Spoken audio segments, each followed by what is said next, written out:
Qarindoshlar, Postman'dan asosiy yurish darsimizga xush kelibsiz. Bu bizning 3-sinf darsimiz. Bu sinf darsimizda biz nimaligimiz deganda biz states code-ni, holat kodini, undan keyin shu HTTP method get, post, put, delete degan shu HTTP ning metodlarini o'rganamiz va tunji qitimliq iltimosni, ya'ni requestni yo'llab, uni amaliy misol bilan ko'rsatib qo'yman. Unda Postman ochay. Postman'dan dastlabki ko'rinmasi. Unda bo'lsa, men oldin qitim azroq so'zlab bergan funksiyalarning davomini so'zlayman. Bugun biz yangi bir request, ya'ni iltimos yo'llab sinab boqaylik. Sol tarafdagi bu tizimlikdan new yangi qanda ustiga kelsam create new deydi. Biz yangi iltimos yoki to'plamni shu yerdan quramiz. New ni bassaq request collection bularni men azroq so'zlab o'tgan. Hamda request degan iltimos.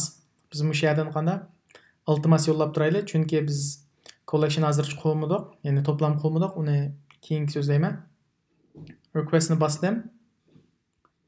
Request name deb ism qo'yamiz. Masalan, Uyg'ur IT deb ism qo'yay. Description qanday request, qanday iltimos etayotganligini qanday bir şey yozinglar descriptionga. Hamda biz tunji qitimliq to'plam qo'yg'achqa to'plam tanlay olmaymiz. Agar bir qancha to'plam qo'ysak, men tizimlik chiqadi, qurilgan to'plamdan. Hozir tunjisini qo'ray. Birinchisi employee degan xizmatchi degan gap. Ma to'g'ri belgisini o'rgatamiz. Undan keyin qana save to employee saqlaymiz. Bizdan tunji to'plam qurildi, mana employee ismi. Buni bassaq, aslida bir Uyg'ur IT degan iltimos chiqib turdi.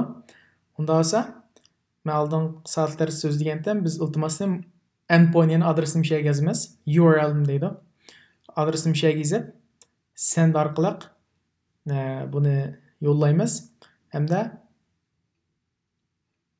men avval bir iltimosni topay.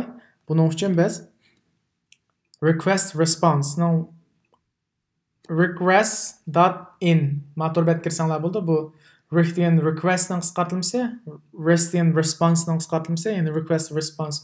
Bu torbatning qo'llanishalik imkoni yuqori, ya'ni bizga saxta soliq ma'lumotlarni ta'minlab beradi. Buningdagi API ning biz iltimos va to'plam faylini olamiz. Buni qarsanglar bir qancha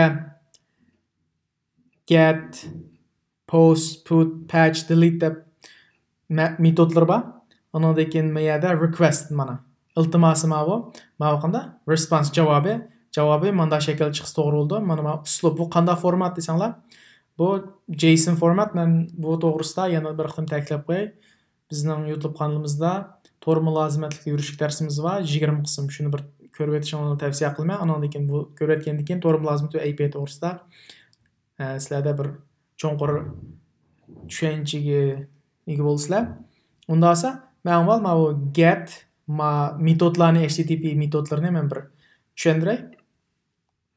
Qarsanglar, HTTP REST API bo'lsin yoki POST SOAP API bo'lsin, qana bularning hammasidan HTTP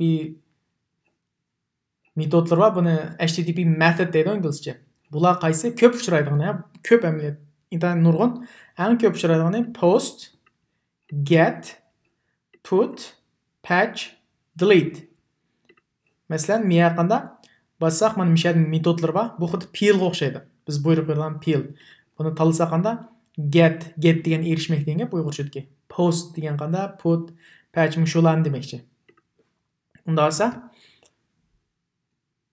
post metodini nima qilamiz deganda bir narsa quramiz. Biz bir narsa soliq ma'lumotni shu soliq ma'lumot supsiga quramiz, kirgizamiz. Hamda getcho deganda faqat o'qishdan erishish degan gap, ammo soliq ma'lumotni o'qishdan funksiyasi bor. Bu bir narsa yangi bir soliq ma'lumot kirgizmaydi, faqat burun kirgizib qo'ygan soliq ma'lumotni o'qiydi. Put degani bu yangilash yoki almashtirish degan gap, ya'ni update deb tushunsangiz bo'ldi. Unda yangilaydi. Allo burun kirgizilib qo'ygan, masalan, 1 deb kirgizgan bo'lsa, shuni o'zgartmoqchi bo'lsak 2 ga. 2 deb o'zgartishda put bu metodni ishlatadi. Ana degan patchni yangilash ishlatadi, lekin bu intayin oz uchraydi. Asosli qana yana delete bor, o'chirish. Biz yo'llagan sonliq ma'lumotlarni qanda, sonliq ma'lumot supidan, databasedan qanda o'chirishga ishlatildi. Hamda masalan, bir narsa iltimos qilsak, mana bu status code deydi mana. Ma sonlar.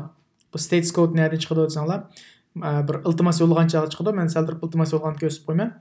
Odatda bir qancha 2 dan, 4 dan, 3 dan, 5 dan boshlangan iltimoslar ko'p uchraydi, lekin bizga eng ko'p uchragani 2, 4, 5 dan boshlangan. Ham 100, 200, 400, 500 dan. Eng ko'p uchraydigan qanda, masalan, agar bizning yo'llagan iltimosimiz muvaffaqiyatli bo'lgan bo'lsa, 200 deb chiqadi. Status code deydi inglizcha. Buni 200 chiqadi. Agar yani OK bo'ldi. 201 bo'lsa qanda created yani ijod qilingan bo'ldi. Bu postga nima chiqadi? 201 chiqadi odatda muvaffaqiyatli bo'lsa. Post metodiga 201 chiqadi. Get metodiga nima chiqadi? 200 chiqadi. Putga nima chiqadi? 405. Agar masalan yangilash o'xshash olmaydi. Bu cho'qim mavi chiqadi degan olmaydi. Shu chiqsa, asosiy diqqat qilgan nuqta 200 400 yoki 500. Agar 200 dan boshlangan bo'lsa, muvaffaqiyatli bo'lganligi, biz yo'llagan iltimosning muvaffaqiyatli bo'lganligini bildirdi. Agar 400 dan bo'lgan bo'lsa, qanda klient xaridor masalan, ya'ni siz yo'llagan ma'lum bir xatolik va bir narsa xato kirgizdik, tor adresini yoki parametrlarni xato kirgizdik, biz tarafdan qanda bir xatolik borligini bildirdi. Agar 500 bo'lgan bo'lsa, mulozimtir tarafida, ya'ni qarshi tarafning mulozimtir bir kirgizmoqchi bo'lgan qanda qarshi tarafning mulozimtirda xatolik borligini bildirdi. Unda esa Muşula men asaslı so'zlaydiganlar, hamda mushuni bilsang yetarli bo'ldi. Biz buningdan mana get, post, put bir qancha qana metodlar bor. Biz avval bilganimiz qanda get, ya'ni erishish. Biz faqat sonliq ma'lumot omberdan sonliq ma'lumotni o'qiymiz xolos. Bir narsa o'zgartmaymiz. Buningga qanda ikki xil bor ekan. Single user, list user bir qancha deydi. Biz avval bir single user deyni birlam ishlatuvchi degan mashina ishlatib baqaylik. Buni mavi resource deymiz mana. Mavi endpoint. Ma endpoint yoki base URI deydi. Base URI nima deganda eng asosiy torbat. Jine torbatningki. Torbatning o'q to'ri. Uning keyiniga qana ma resource ni qatimiz. Bu resource ni ko'paytirib buning keyini qo'yma. Endi ma butun URI bo'ldi. URL. Endi ma tor adresim shu. Biz mushunga nima aytamiz? Iltimos aytamiz. Bir şeyga qanda iltimos aytamiz. Mavi parametr mavi. Ya'ni qarsanglar ma in deb miyagacha bu base URI bo'ldi. Asosiy URI tor adresi. Ma savol belgisidan kelgacha bu nima? Savol belgisigacha bu resource, bu manba bu. Savol belgisining keyingi parametr. Mana miyag parametr chiqdi. Bu parametr buni query param deydi. Savol parametrlari Radisek mutaz to'g'ri bo'lmaydi. Men lekin parametrlashtirishni keyin so'zlayman. Biz hozir parametrga qanda page betning qanda 2. Adat key value bilan kirgizamiz. Miyaga key ochqoch miyaga qanda qimmatini. Cho'qim key value bilan kirgizamiz. Hamda miyada authorization bor. Bu authorization degan odatda ba'zida biz qarshi taraf bizning iltimos avatish uchun davomli bexatarlikni ko'z tutib bir ochqich o'rnatib qo'ydi. Bu xuddi nimga o'xshaydi desanglar, ba'zi torbat maxfiy nomer iltimos qilgan chog'da bexatarlik savol so'ragandek, shuni ta'minlashni talab qilgandek o'xshash bir ish. Miyada headers bor, bu mavzu bu keyin so'zlayman. Hamda biz qanda mushu URI-ga get metodni post emas, mushu getni qanda get metodni avatimiz. Avatdik. Mana response javob keldi. Qaranglar, hamma a'zolarni ko'rdik, chunki ma get. Biz faqat o'qiy olamiz. Masalan, ikkinchi betdiki. Ikkinchi betdiki qanda har bir betda per page qancha sonliq ma'lumot bor ekan? 6 bor ekan. Buningki qarsanglar, masalan, men ikkinchi betga mana biz qimmatni xohlagancha o'zgartira olamiz. Mana birday. Avasa mana o'zgaradi, har qaysi o'xshamaydi. Buningda qarsak, ismi nima? George, first name, last name, ma ismi familiyasi George, Blood, degandek ma'u qanda avatar ma'u resim bu bizga ko'rsatgan qanda body ma'u response'dan body beden ya'ni javobning qanda ko'rsatgan bizga bedeni mana shu deb ko'rsatdi buni qanda qarsak bu yerda 200 ya'ni status quo o'tganda men bu ham dedim-ku 200 400 500 oldu deb 200 dan boshlangan bo'lganda bu muvaffaqiyatli bo'ldi degan gap. Buni iltimos ketgan vaqt 44 millisekund intayin tez buni. Ondan keyin cho'ng kichiklikka bu intayin kichik. Shunga bu tez ketdi.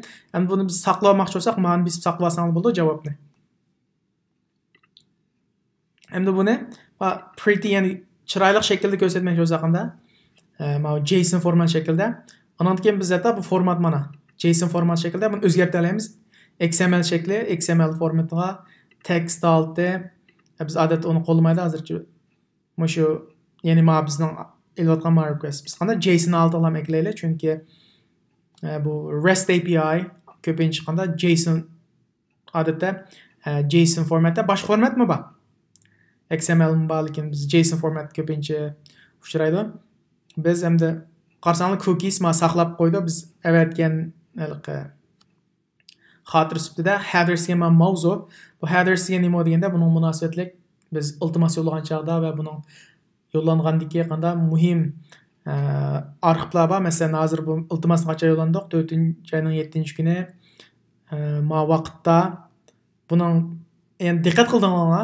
Content type. Keyin buni biz qanday aniqlagan chaqda, validate qilgan chaqda bu content type aniqlaymiz. Content type mushu bo'lsa qanday bu muvaffaqiyatli.